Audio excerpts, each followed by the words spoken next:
done with you now. You've given us what we wanted. It just didn't seem real.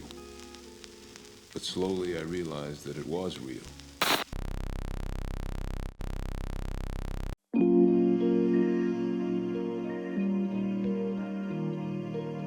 Known only as Dutch, this 6'4", 224-pound figure is the leader of Black Lagoon's Lagoon Company, the legally dubious transportation company utilized by anyone from crazed vampire twins to former military Russian gangsters. Along with Revy, Benny, and Rock, he makes his living transporting what others won't, and oftentimes dealing with the danger of such a lifestyle. From shootouts to managing relations with some of the world's most dangerous people, Dutch has seen his fair share of the worst this world has to offer. You might be able to attribute his survival of this life to military service in Vietnam, seeing and besting the visceral hell on earth that is war. However, this detail is disputed by Major Shane Caxton, who did serve in Vietnam, so we can't give any conclusives on this end, adding to the mystery of Dutch's character. But whatever the case, it's clear you want Dutch on side rather than anything else. Anyone would rather utilize his expert services over, well, dealing with this.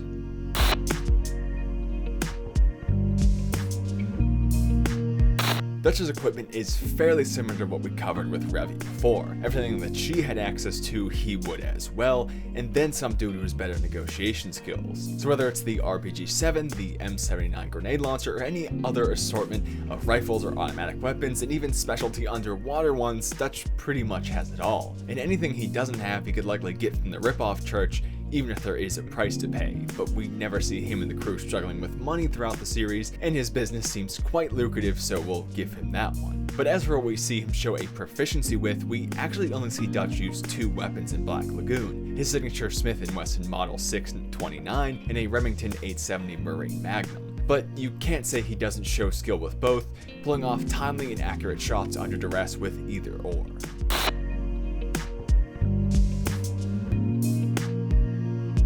While Dutch has a slew of equipment at his disposal, his real power is in his total resources, not just weapons but his connections, team, and more. Now we mentioned the Lagoon crew in name, but let's look a little deeper since they are all in his employ. Obviously when it comes to combat, you can't really be more well off than having Revy two hands at your side. Besides Roberta and Chang, who Revy admits is above her level, she's easily the strongest combatant seen in Black Lagoon. With her dual-wielding style, she manages multiple one versus an army moments, weaving in and out of gunfire and throwing her opponents off balance with quick and unpredictable movements. She can fly off the handle, but Dutch is able to rein her in when needed, a testament to his leadership. He also has Benny at his disposal, allowing him a supreme level of advantage in anything technological. If it exists, Benny could probably hack into it, even if he doesn't get involved directly in the action. And then there's Rock. He's there. His skill is in large and intricate plans, having the ability to predict the actions and motivations of numerous players at once. This could come in handy, but it requires prior knowledge of his foes, or at least some facsimile of it, so it's much more fringe in talent than the others.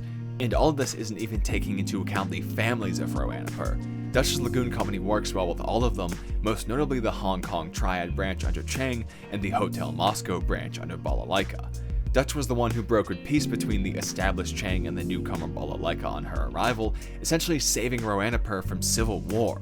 And because of his hand in not just this, but physically saving Balalaika's life, she has somewhat of a soft spot for Dutch, even mobilizing a large number of troops to assist him against Roberta. So while the other families may not jump in for free or really at all, it's a decent bet that Balalaika, with her superior troops, would be able to assist.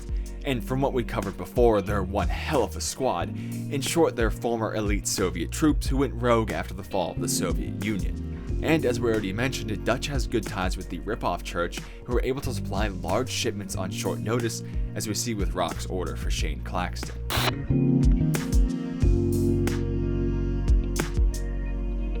And we can tie all of this up into one neat package of his skills. From everything we've said so far, it's obvious that Dutch is a skilled negotiator and leader, able to keep his own in check, settle differences between others, and make stellar deals. We really shouldn't expect anything less from a man who built his entire life on that premise. From that alone, it would be safe to reason he's a smart man who's very calm and collected, and you'd be right based on what we see as well. He knows when to fight and when not to, avoiding jobs that are too much danger on every occasion but one, when he goes against Hotel Moscow to transport one of the twins. And this is really his only lapse in judgment throughout the series for an insane sum of money, and even in the face of so much danger, his cool head prevailed. Faced with the possibility of having to fight Revy earlier in the series, you could only describe him as pissed, nowhere close to panic or distress. If that couldn't shake him more than that, then nothing would. I guess this is also a testament to how scary Rock becomes, since Dutch might actually give him a worse reaction in Blood Trail, but that was likely down to the shock of Rock doing something so unexpected. But speaking of Rock is fitting. We watch as Rock slowly wars with his morals across the anime, but Dutch never faces a similar battle. This isn't to say he doesn't have any, but that he's become a pro at setting them aside to complete any job, whether it's transporting weapons or human trafficking. This quote probably sums it up best. We're nothing more than delivery boys. All we do is take shipments to their designated destinations. But all this highlighting of non-combat skills shouldn't detract from what he can do in a fight when he's forced to. He's skilled with at minimum pistols and shotguns, but likely with other weapons as well. Like many others in anime, he has what you could call maybe a sixth sense for danger, able to sniff out and avoid impending doom at least twice. And he's a decent shot to boot, able to take out multiple foes not even seconds after barging out of a shell-filled and collapsing bar. While he may avoid combat when he can, rest assured he can still kick ass.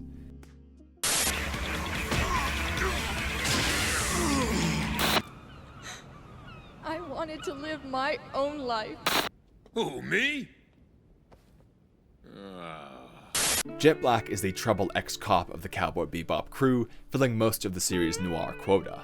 Serving for years with the ISSP, he became known as the Black Dog, because once he bit his prey, he never let go. His determination cost him an arm at the hands of his corrupt partner Fod and the assassin Uday, who led him into a trap, hoping to eliminate one of the few clean cops left. He opted for a mechanical arm rather than a grown replacement, as a reminder of that sad event.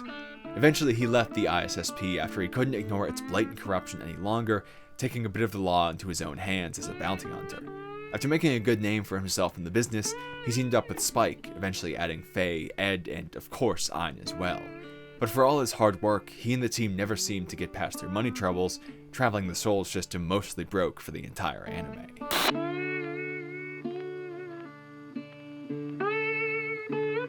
Much like Dutch was to our episode on Revy, Jet is to our episode on Spike. Everything he has access to is what Spike did, from the flamethrower and net launcher of Toys in the Attic, to the hand grenades of Ballad of Fallen Angels, to his signature Walter P99 sidearm. But what we see is pretty much what he's stuck with, since the Bebop crew is flat broke for most of the series. It's safe to say they're not doing much more than covering expenses, and that means more ammo but no new weapons. While that does still leave some decent options, we don't really see him utilize them much. Most of his combat is done with the P99 or hand-to-hand. His mechanical arm offers a big advantage though, letting him block and attack with even more strength than trained personnel.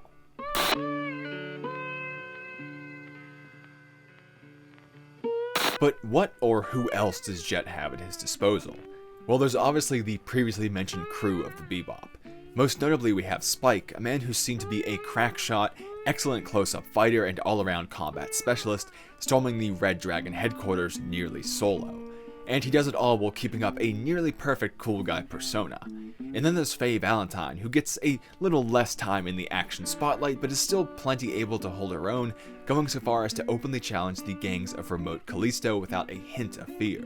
And rounding things off, there's Radical Edward, probably the best hacker in the entire solar system. You can't really put many definites to how Ed does what she does in the series, but if she can hack anything from the Bebop to old satellites, there's probably not much she can't do.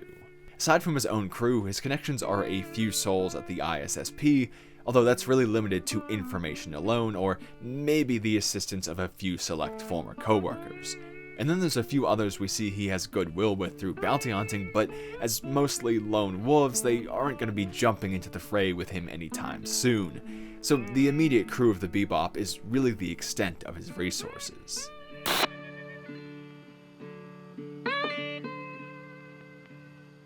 But what makes Jet special isn't what's around him, but what he's able to do himself. We already mentioned his arm, but let's really stress that point in his accompanying strength. He's able to hold down or knock out enemies multiple times, from Asteroid Blues to Ganymede Elegy to boogie woogie feng shui.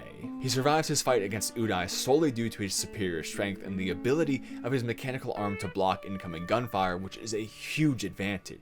He's able to fight through injury and try to save his life from Fod as well in the same episode, and even though it's revealed to be a set outcome, it's still an impressive dive. A lot of this skill is likely due to his past with the ISSP, where he would have been formally trained as a detective, so not just firearms experience, but also had to deal with dangerous situations. And we can see this training in action as he carefully breaches Gren's apartment to try and find Faye in Jupiter Jazz Part 2. This also probably contributes to his keen or attuned senses, another character who's able to sense incoming danger, like in episodes 1, 21, and 25. Now, for a stronger, more hulking figure like Jet, you'd think he was all brawn and no brain, but it's actually quite the opposite. He's actually a bit of a sly fellow, able to plant a bug successfully in Bohemian Rhapsody, gaining him key intel. This kind of planning goes along with his cool head and careful consideration. He's constantly warning Spike to leave excessively dangerous situations aside, he avoids his own dangerous past as much as he can, he's seen taking the unavoidable situations with the utmost care, and he knows his foes well. He's able to advance on Alyssa's gunfire in episode 10, knowing she won't actually shoot him, and he doesn't even flinch under direct fire like that. And rounding that all up is his technical know-how. The Bebop is full of complex equipment that rarely gets used, but when it does need a showing, Jet is normally the one to do so if Ed isn't. Whether it's research, good equipment, genuine smarts, or some mix of it all, he does the necessary tasks and gets results.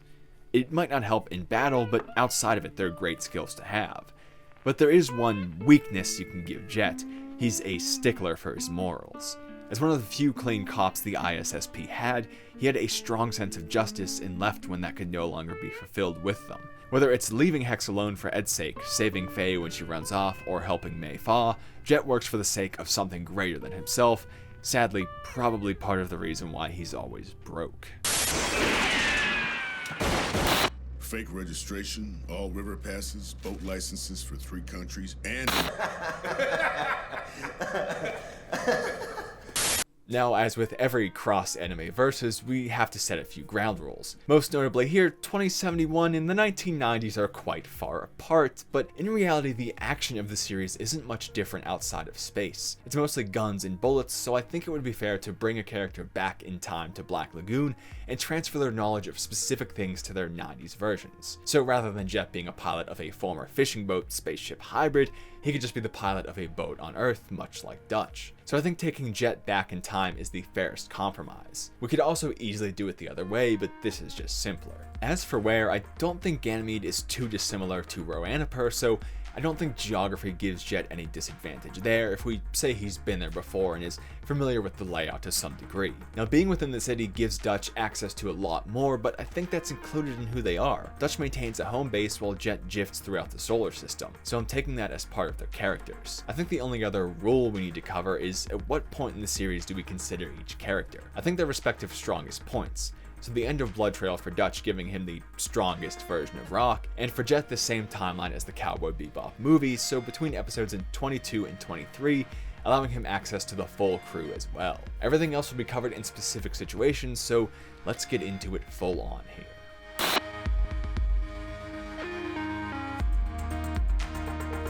So as we usually do, let's start off with a chance meeting between the two, no extras, just what they each have on them and themselves.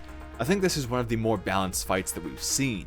They each have similar instincts, they're both level-headed and cool even under stress, and even have similar physical builds.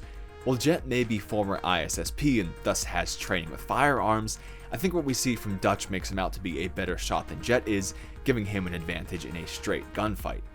But for Dutch's strength, I think Jet uses his power to a higher degree and more often, meaning if things get up close and personal, I think Jet has a better chance of taking it. Plus, his arm provides him a way to block shots up close, raising that potential even higher. He's a bit more nimble and skilled at tracking, so he even has some chance to slip away from the fight and get the drop on Dutch as well. The risk here is if he takes too long, Dutch could phone for help, but I think the timeline for that is much too lengthy to have an effect here. And since Dutch would only have his revolver, there's no flushing Jet out with superior equipment. It could be close, but I think in a straight one-on-one, Jet has the advantage. I wouldn't say he'd win every time, but I'd give him a majority of the spread. Now, things get more interesting when we consider a one-on-one battle where they have more time to plan ahead. To keep it even, we'll exclude the phoning in help that Dutch has the ability to do because of the setting, but they can each have full access to all the equipment we mentioned earlier. Now this is where things start to swing in Dutch's favor. Advancing on Dutch with just a pistol is no easy task, but Jet could do it. Give Dutch shotguns and RPGs and grenade launchers and everything else, and it's not quite as doable. You can't slip off into a corridor if your foe has the ability to blow up the entire corridor. Jet also gets access to similar things, but he's never seen using more than his sidearm really. Dutch isn't shown using his heavy equipment either besides a shotgun, but if he is former military, then he'd be much more comfortable with them than not. And even if not, he deals on them, so he has to have some degree of familiarity or testing with them. You could probably say the same for Jet, but he seems to have such a strong preference for his P99, I don't consider him to be exceptionally skilled with his other weapons. Since we have no definitives, I won't call this a full swing in Dutch's favor, but I think it does even things out enough that we could call the scenario an even split. But as they're both the leaders of their respective crew, it would be criminal to consider either without their squads. Let's go back to the chance encounter scenario, but with their full teams.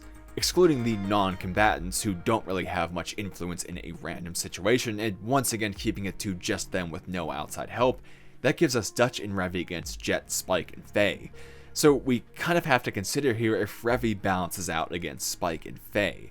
I'd say Revy is the best shot out of the bunch, but how does her agility go against Spike's? It seems most of Spike's skill in that regard is reading his opponent's moves and using their predictability to his advantage, which doesn't bode well against Revy.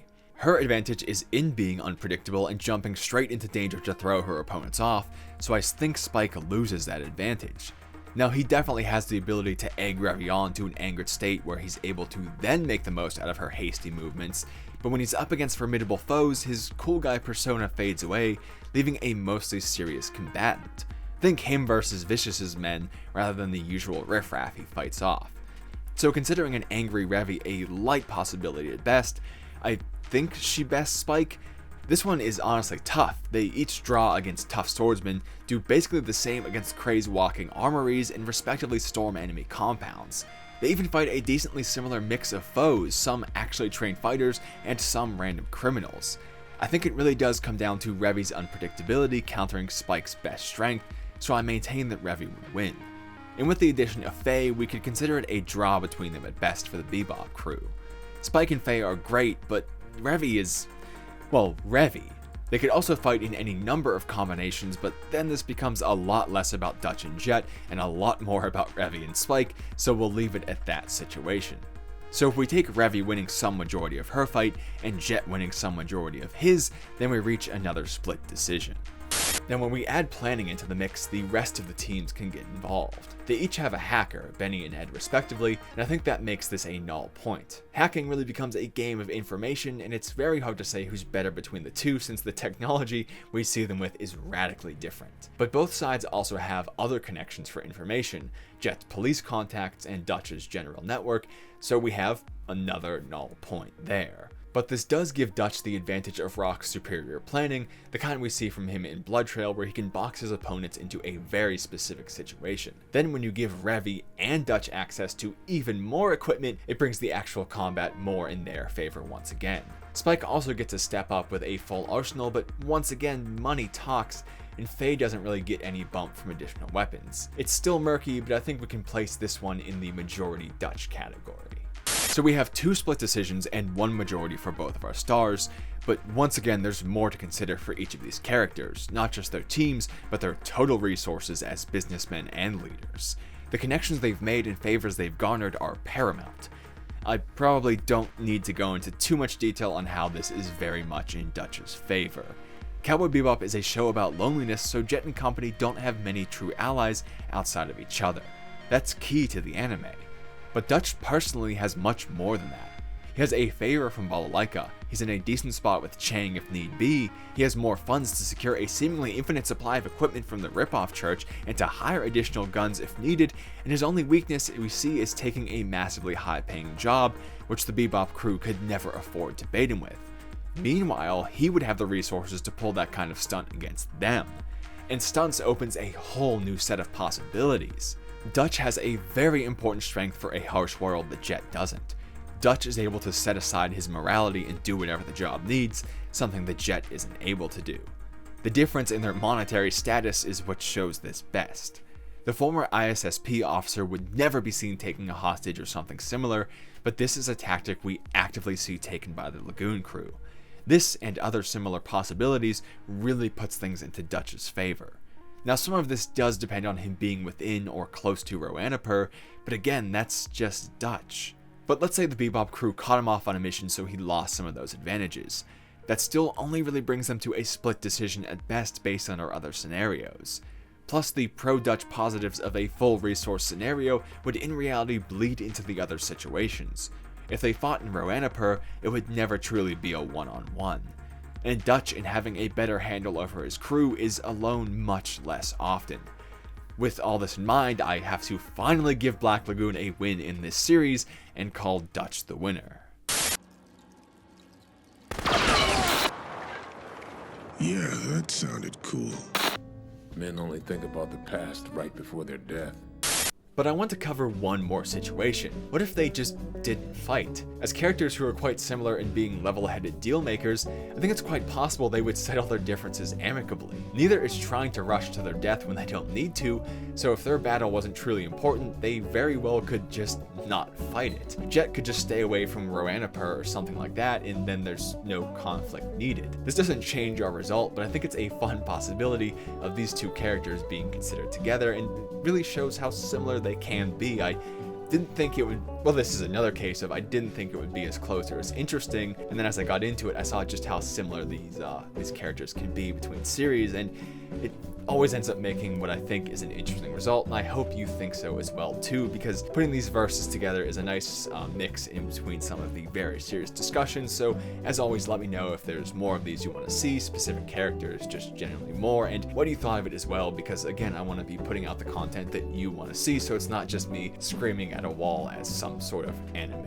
madman. So I'll just keep the rest of this short and sweet. In the top comment, the pinned comment, there will be 3 important links. One will be to my Patreon, where you can support me directly, get your name at the end of videos, and if we get enough people over there, we can start adding some extra benefits as well. But right now, name at the end of videos, like some great people you'll be seeing in just a second. There'll also be a link to my Twitter and my Discord, where we can chat, hang out with some other fans of the channel, and eventually, once I replace this system, I'll get some community events going, because the beast is chugging along as I try to make these videos and edit professionally. But anyway, we should be into the end screen thing now with its little Easter egg.